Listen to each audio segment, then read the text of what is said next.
It makes a big difference to take account of the whole person in the company that you're building. How has that made a difference?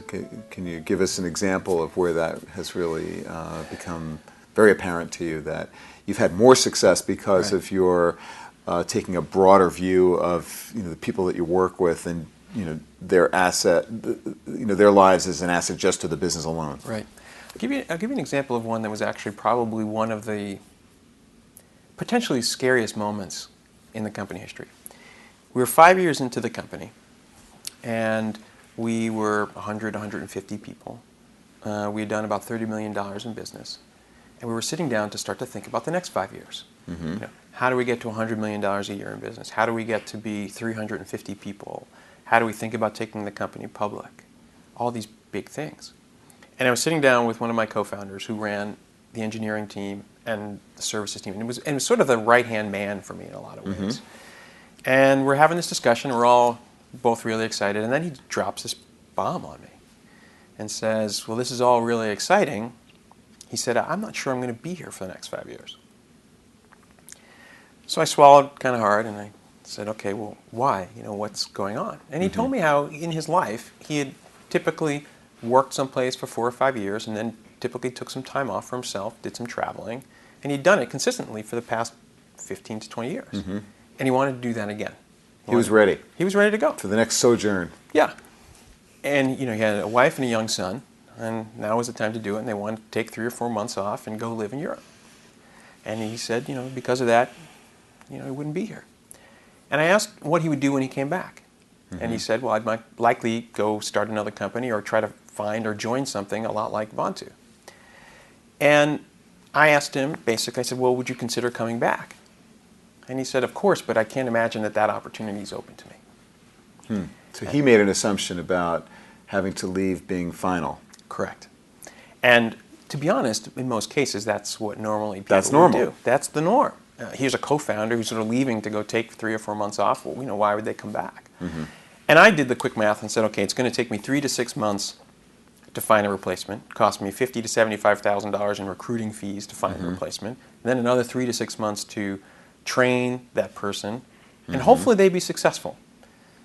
But I would say 50% chance they wouldn't work out. Mm-hmm. So I'm looking at a 12-month investment with a 50% likelihood of failure versus a 3 or 4 month absence and absolutely almost 100% guarantee that he would be successful when he came back.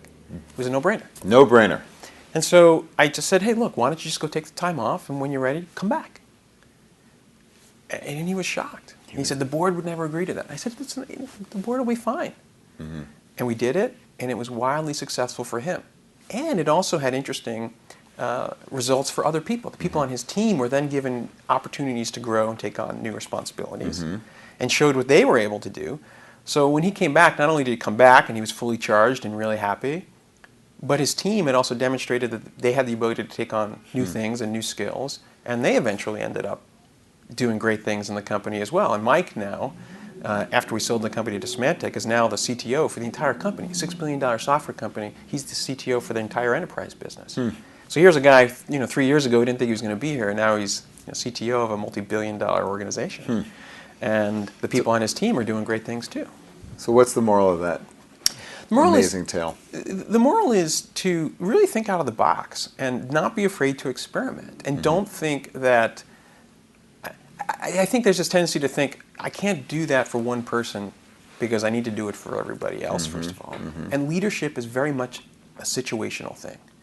You need to think about each situation uniquely and differently, and take into account that person's unique needs, desires, situation, call it what you will, and adapt the work sphere, if you're a leader, to what's important to that individual.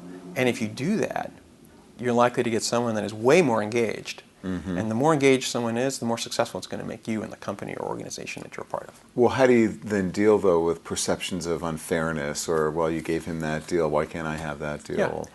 Well, interesting, in that case, we decided to actually offer it to everybody. Oh. So we said, you know what, this is probably not a bad thing to do for everybody. And after 5 years, we basically gave people 8 weeks off. And we also had a general cultural philosophy that it was important to give people time to figure out how to if they wanted to spend more time at home or doing something else, and we figured out ways to make that work. Another example was actually two people that had been with the company for a number of years. One was a woman, one was a man, and they both had children. In the man's case, his wife had the child, and we had a very flexible time off policy for men and women. We wanted people to spend time with their kids. And both of them, when they came back, said that one of them wanted to work part-time. And she was a director at the time, had a team of people. And she said, look, I only want to work part-time. And I said, no problem. I'd rather have you here 20 hours than 0 hours, because I know I'm not going to get you for 40. And we did that for a year. She was so happy. She was so happy because of what she was able to do at home for that year. And after a year, she ended up coming back full-time. And now she, too, has gone to great things at Symantec. And Chris did a very similar thing where he wanted to take some time off. And giving people that flexibility and thinking about what's important to them, you're going to reap the rewards and the benefits back to the organization in ways that you don't even think about when you do it. And you shouldn't be afraid to try those things. So why are people afraid to try that? You've seen, I'm sure, examples of where those kinds of risks are not even considered. Well, I had the benefit. It was a startup when I was a CEO, so I'm cognizant of the fact that I could make decisions that are probably easier to do. So it may be a lot more difficult to try to do those things if you're part of a 20,000 person organization, although I think when people are creative, there's ways to do it. I think part of it is people are afraid because it's not necessarily the norm. Right? There's, you get your HR person, they come in and they create the handbook and here's the rules and regulations, and people feel like they have to sort of do that. And I think that there is a fear on a lot of people's behalf that it might not work. And so because they have this fear of failure, that I might try to do this, and they're worried about all the negative potential consequences, that they don't even try it. So that fear of failure doesn't let them experiment. Right. And I think experimentation is really important. Letting people try new things and here's the important part. You say, we're going to try that, but here's the results you need to have at the end. Meaning, you need to deliver these things. You're going to be responsible for these objectives. And if you think about the objectives as the important thing, the what people need to deliver, as opposed to the how they need to deliver it, the employee will be much more happy, you'll be much more happy, and it also provides a metric to say, hey, we tried this thing and it worked or it didn't work. And if it works, then it was successful. And if it didn't work, at least you tried. And sometimes even just the fact that you try will actually keep a team more engaged, because it shows that you're willing to be open and try new things and you care. And by just showing that you care by trying new things, it can make the team more engaged and make them working hard and more successful for the company as well. And do you think that's something, that philosophy of being willing to experiment to account for the things that are really important to people in your organization, does that work at the startup phase as well as at the sort of adolescent phase of a company's developmental arc? I think so. And part of it, I read this somewhere, and I don't know if it's true or not, but it's a funny story, so I'll tell it anyway.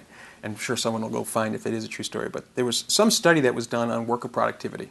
It was on a factory line. And they wanted to test different environments of the employees and how it would affect their productivity. So they said, what if we turn the lights up higher? What impact would that have on worker productivity? The story went that productivity surprisingly went up. I'm like, okay, that's interesting. What if we turn them down? The assumption was that worker productivity would go down. Turned out productivity went up again. People were scratching their heads and saying, well, that doesn't make any sense. And it turned around, it was sort of a psychological thing for people, that because they realized that people cared about what they were doing, they worked harder. And so I think that you can apply those lessons across the board. I think it gets more complicated because of, I'll call it the corporate bureaucracy that occurs.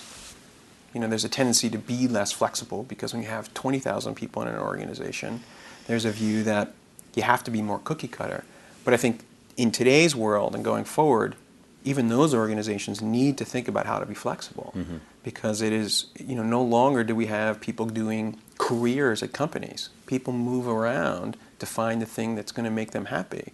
And your key job, no matter what size an organization, is to hire the best people and engage with those people. And engagement is about thinking about all the other spheres of their life. And a lot more experimentation. Absolutely. And demonstration that you care. By the way, that was the Hawthorne effect. I know that research Is really it true, well. actually? Oh yeah, that's a very important study. It took place in the late 20s at a company called Western Electric, and it was done by Elton Mayo and his colleagues at Harvard. And that was, in many ways, the beginning of the whole human relations movement, where they were sort of engineering the workplace, and then discovered, as a result of exactly as you described it, that it was really about paying attention Right.